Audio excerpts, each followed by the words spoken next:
Some big results at the weekend as the URC gets even more exciting. My name is Mark, let's talk rugby.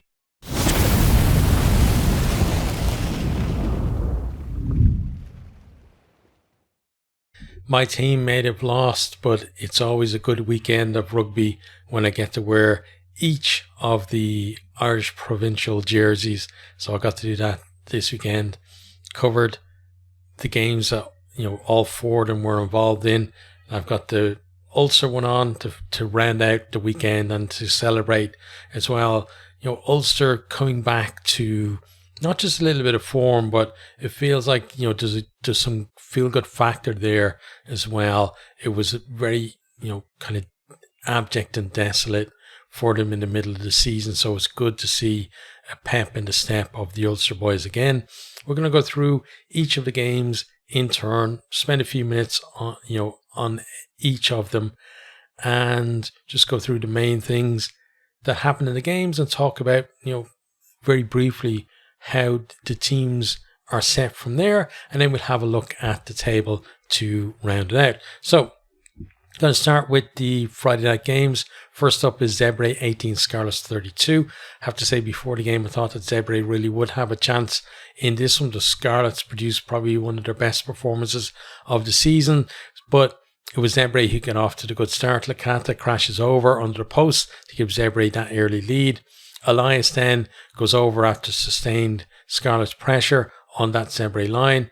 Magic offload then from Plumtree sends Combeer away down the wing. He offloads back inside to Davis to score. And it was actually Plumtree, I believe, who gave that one out pass to Elias, just shifting the point of attack for Scarlet's first try as well. Then we have a couple of Montemaori penalties that get Zebre back in front.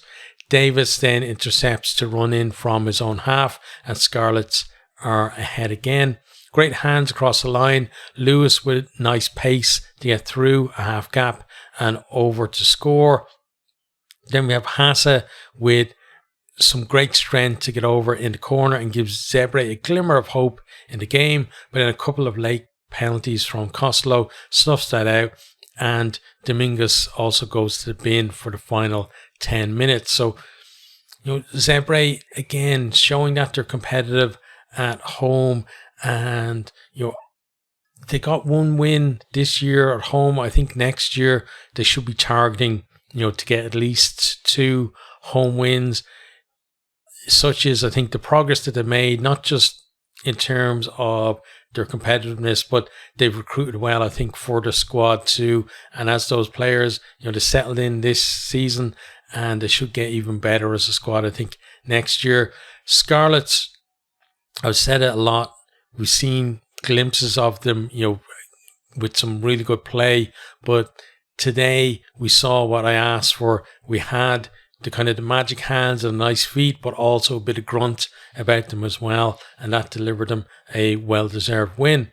On to the other Friday night game, and that was Edinburgh 26, Munster 29. So first off, a couple of Ben Healy penalties against his old side gives Edinburgh an early lead. Then have a lovely missed pass from Nankivell to find centre partner Frisch. He chips through. The ball kind of pings around a bit, and he wins the race to get it to score. Healy then slots another penalty for Edinburgh.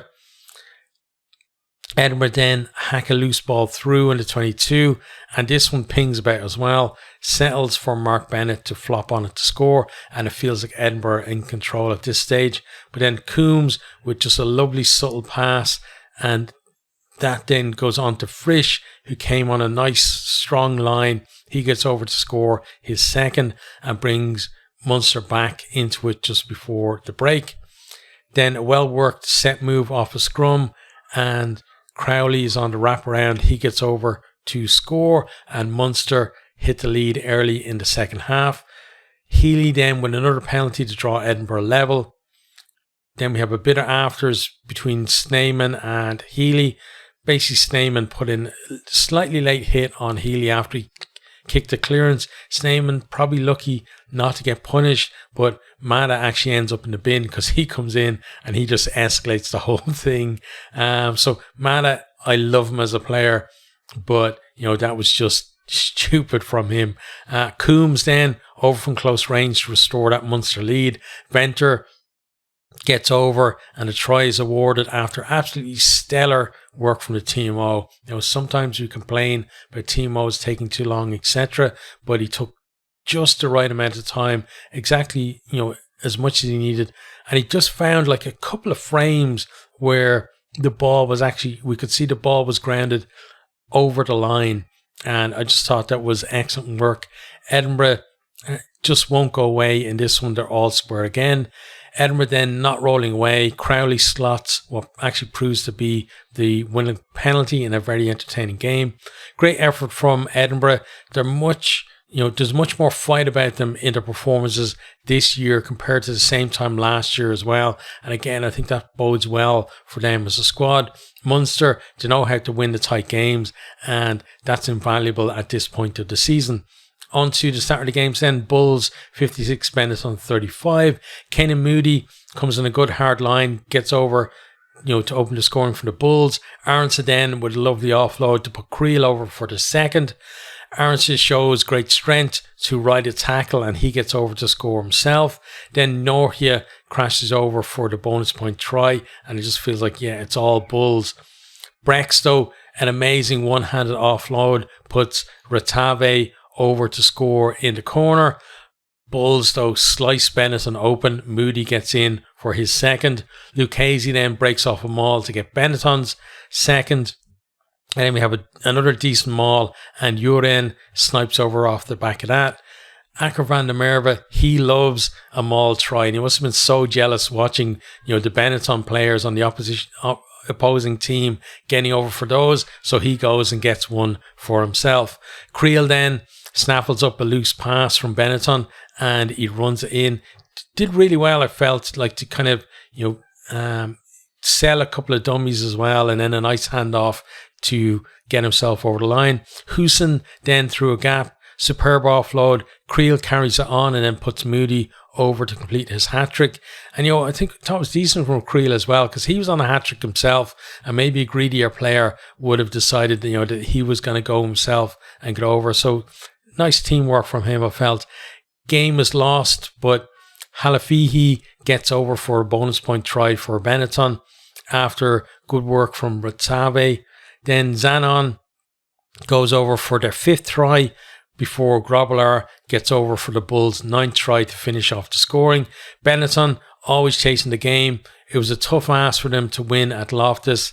And, one thing though, you can still see, some of the strides that they've made as a team in terms of being, competitive away from home. Yes, they were behind on the scoreboard, but they were still able to generate some opportunities and get themselves a bonus point out of the game. Bulls always seem to hit great form just before the playoffs, but then they seem to struggle to maintain it through the knockout stages. Is this year going to be different? Are the Bulls going to lift that trophy? We'll have to wait and see.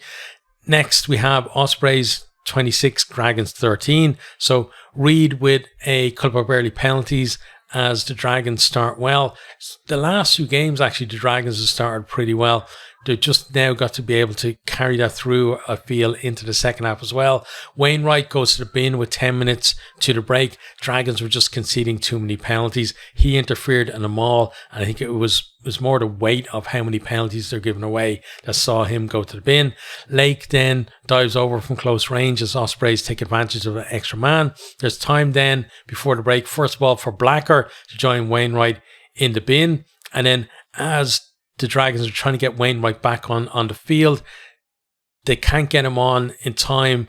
Ospreys get a second after a really cleverly worked move. Morgan Morris came in a good line around the short side of a maul. Then he offloads for Morgan Williams to score. Ospreys then drive over from close range just after the break. Lake gets his second. Reid with a nice step to get over for the Dragons' only try of the game, and it was kind of well worked from them as well. Some good offloading and some good drawing as well of the defence, and Reid with that nice step to finish it off. Ospreys then make a mess of a 5-metre line out, but the ball somehow finds its way to Williams. It looked like via a Dragons player, and he gets over to score. Ospreys kept their slim hopes of playoff rugby alive with this bonus point win. Good performance from them. They've been, I've been very impressed with them this season. They've been, hugely improved on last year. Dragons, they've delivered improved performances in the last few rounds, but there's still a way to go, I think, to deliver an actual result. Next then, Lions 44, Glasgow 21. So Kyle Rowe, he wins the race to a grubber kick. Then he kicks it on himself, gets there first to score. Good start from Glasgow. Cronje then storms through a gap and he puts Max Wayne over to score. Venter gets a deserved red card for an upright tackle. Horn goes to the bin for 10 minutes just after that. So, Lions down to 13 men for a short period. Ferry then gets over from close range just after that, Glasgow do actually make that couple of extra men count for them. Glasgow then, they're looking to press that advantage, but Nohamba turns the ball over. They get the ball out wide then, and Van der Merwe, he breaks, he puts a chip over, and he gathers and then has the pace to go over to finish. We then have a familiar story. Glasgow again on the attack. Cronje strips the ball, and Lions with some nice passing to keep the Glasgow cover guessing before Max Wayne is over for his second score. Pretorius then with a couple of 1-2s before getting like a third touch on the ball to finish. Two lovely passes at the back of the hands from him as well in the build-up.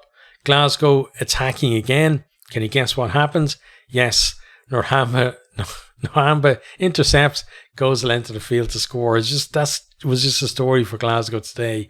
Tuipulotu then puts Mackay over to score. Glasgow, they're chasing a bonus point out of the game.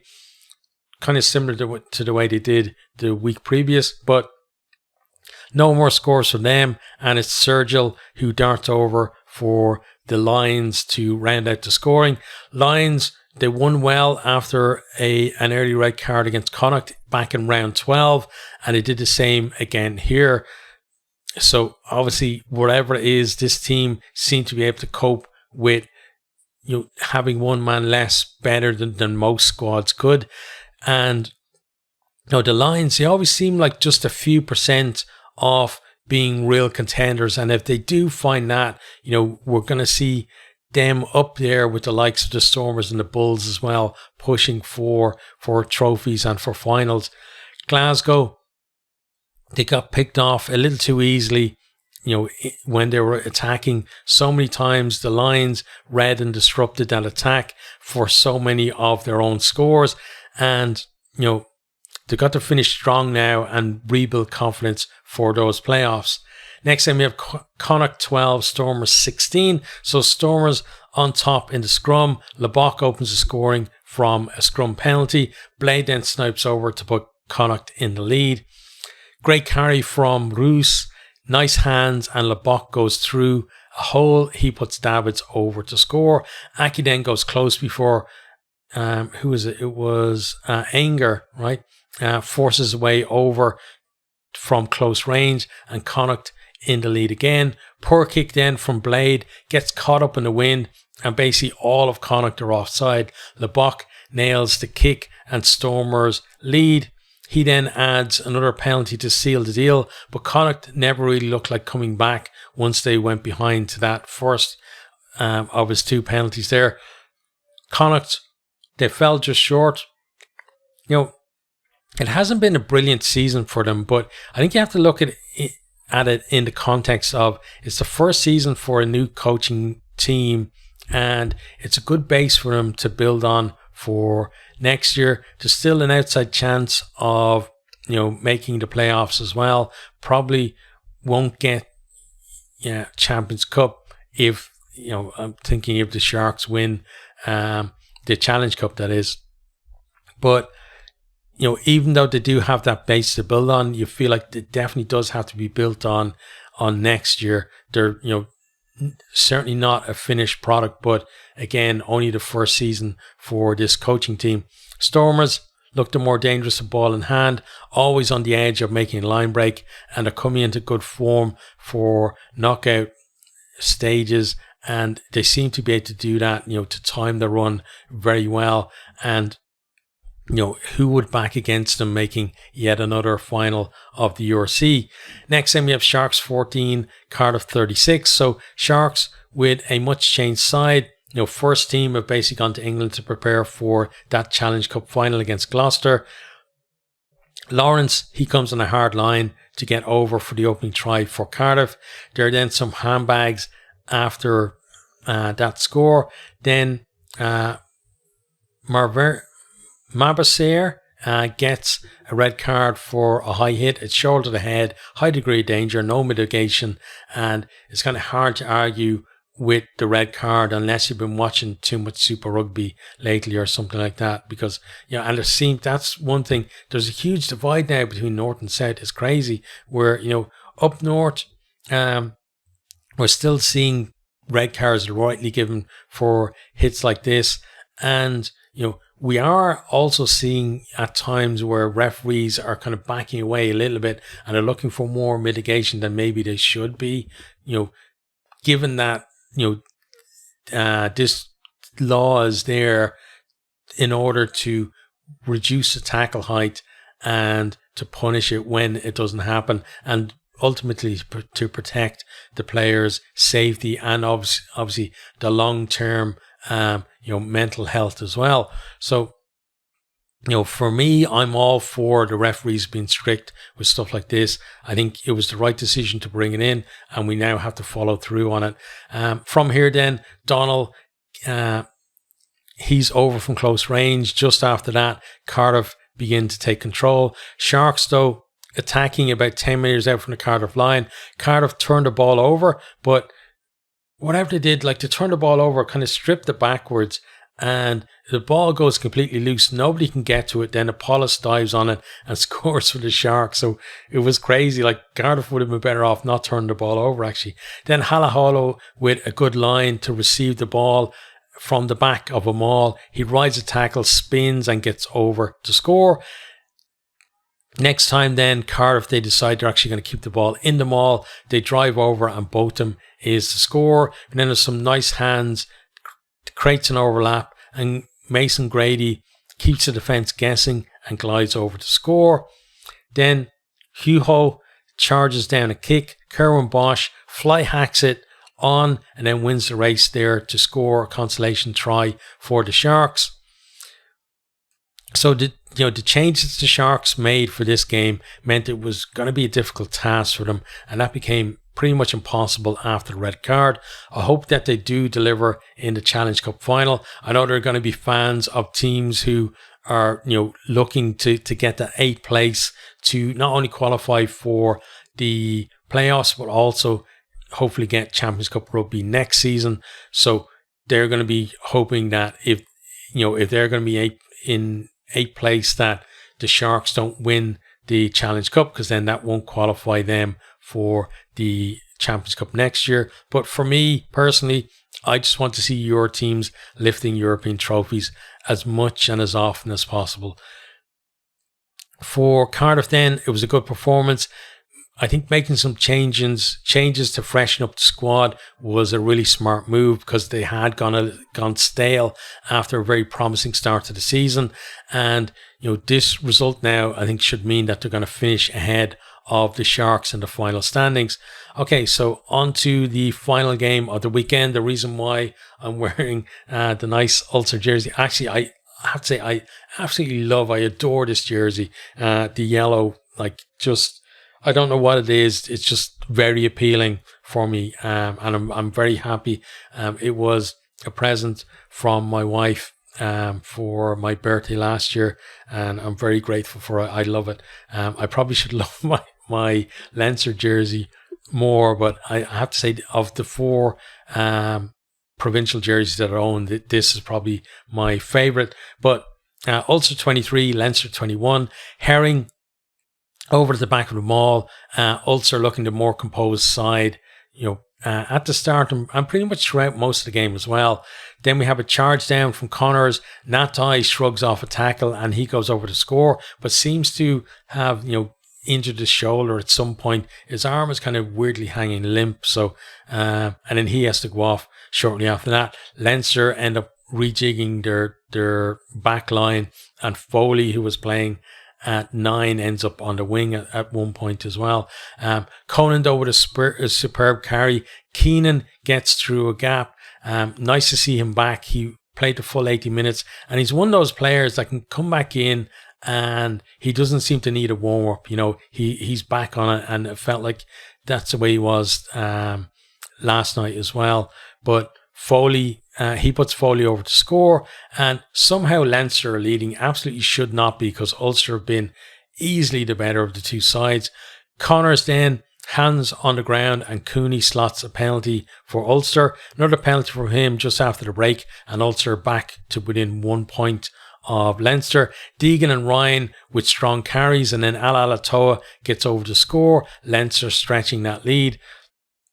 A few months ago, Ulster probably would have collapsed at this stage, but it feels like Richie Murphy has given them some backbone since his arrival. Stockdale picks off a really poor Harry Byrne pass, and he goes to the length of the field to score. Ulster back to within a point again. Leinster then lot rolling away, and Cooney lands a penalty from just inside the Leinster half, and that proves to be the winner, and an absolutely deserved win for Ulster too. Ulster, they look like a team transformed. There's still plenty of work to be done, but you got to give credit to Richie Murphy for the impact that he's had since he's come in. Leinster, the rest of the big boys ahead of the Champions Cup final on Saturday, and it was an opportunity, billed kind of as an opportunity for players to put their hands up for selection for that final. I feel there weren't too many, honestly, that did that. Ryan and Keenan proved their fitness. I'd imagine, Keenan, because of that ability just to slot straight in, will probably start in the Champions Cup final. Ryan, I would imagine, is going to be on the bench. But Harry Byrne, I would say he's actually played himself out of the 23 for that final with his performance. It was poor. He was pushing things when they weren't on. And, in terms of Leinster as well, that performance didn't deserve the win that they almost stole in this. The performance wasn't anywhere near as good as, you would expect from them. But also, the changes obviously didn't help, right? I'm not saying that if they played the first team, they'd win. What I'm saying is that there was a lot of players there who, the way it was changed was you had players who hadn't played together all that much. And it kind of showed as well, very stilted in attack and a lot of handling errors from them. And it felt more like a start of season game rather than an end of season game from them. But Leinster made that decision.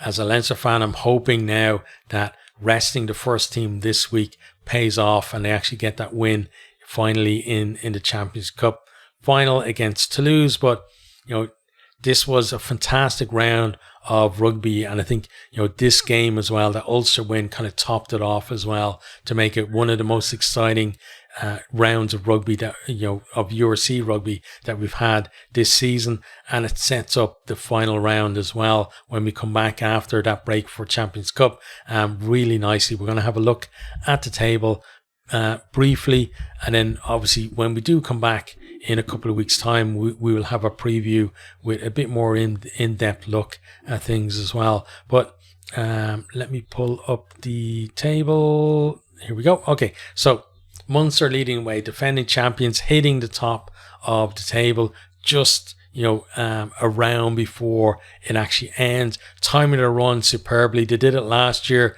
and it feels like they might even do it again this year and retain that title.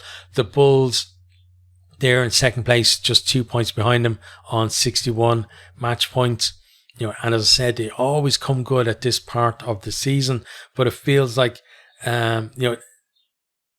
you'd almost want them to maybe have a little bit of stutter now and then come good in the knockout stages and finally get their hands on a trophy, because they've been thereabouts the last couple of years since they joined the URC. Leinster, they dropped down to second place last week and now they're down to third now with the Warriors, right behind them. So Leinster know they've got to deliver a win against Connacht in the final round. And with Glasgow there and the same amount of points as well, it means any one of these four teams can potentially, finish top of the log and be first seed. And they can all finish in any spot from 1 to 4 as well, which is brilliant because it means that we don't have this kind of everything almost set in stone where we know who's going to be playing who in the knockout stages. Everything is up for grabs. We've got this little mini league at the top, and then we have a slightly larger mini league at the bottom with teams that only playing for positions within those final 4 slots, but actually playing for slots as well. So in 5th place we have the Stormers on 54 points, so they're pretty much guaranteed a playoff spot because of who's playing who in the final round of games. Then we have Ulster next on 53 points.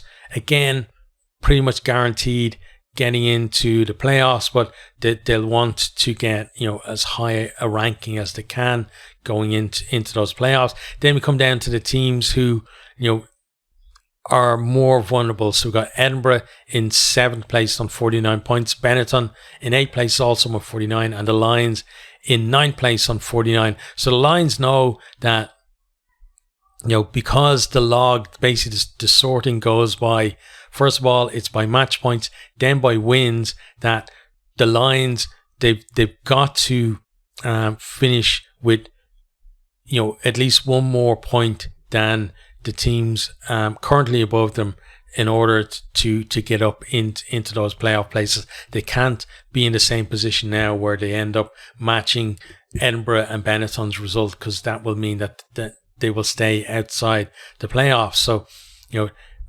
they've got to basically hunt for a bonus point and hope that the others don't get it.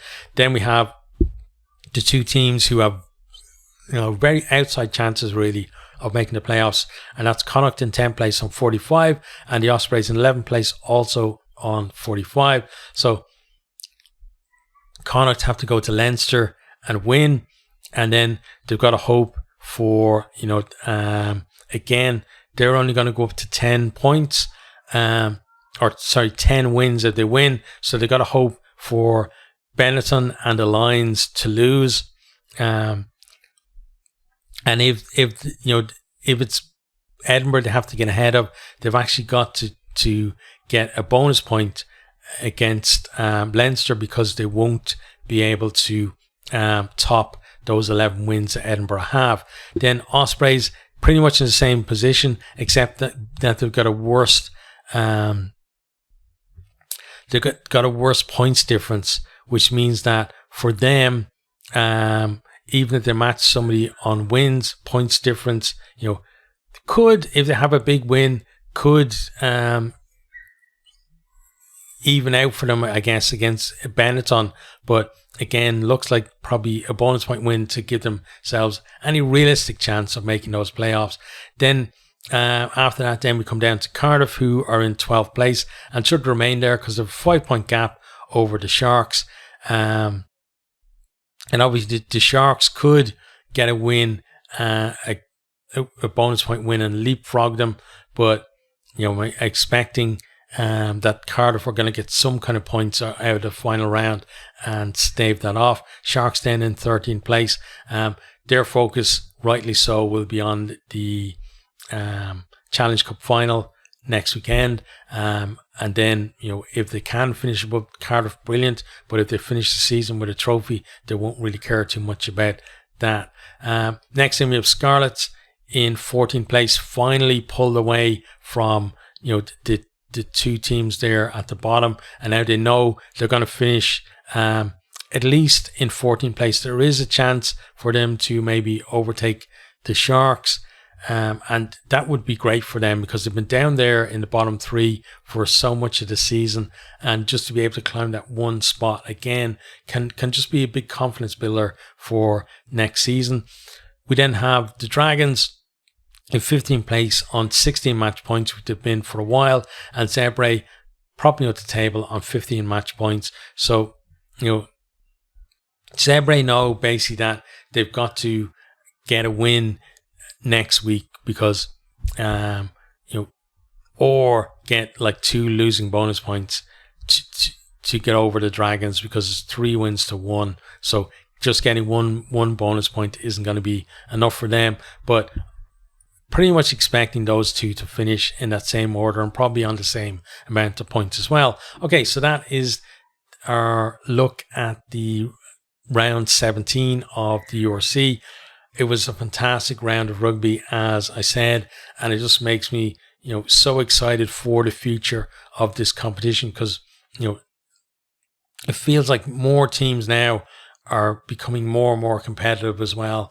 And even though it may end up being at, to the detriment of the Irish provinces as a whole, for me, I'd rather watch exciting rugby than watch kind of predictable rugby where, my own teams are winning all the time. So even as a Leinster fan, who, obviously I want us to win trophies, but if we're not winning trophies and I'm watching some really great rugby, I'm still going to be, a happy rugby fan overall. So yeah, fantastic to see the way the URC has gone this year.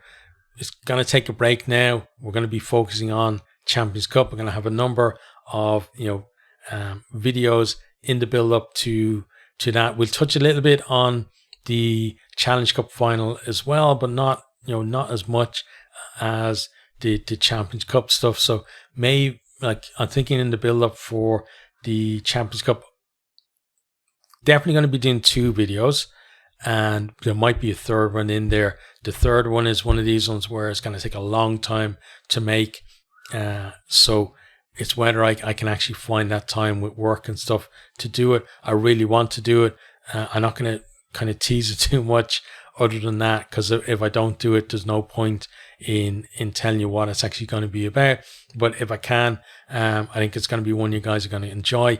If I don't get to do it for this one, it's not reliant on the Champions Cup, so it's something I can come back to and do later anyway. But I'm looking forward to the next week of the build up for the big game, getting nervous, etc.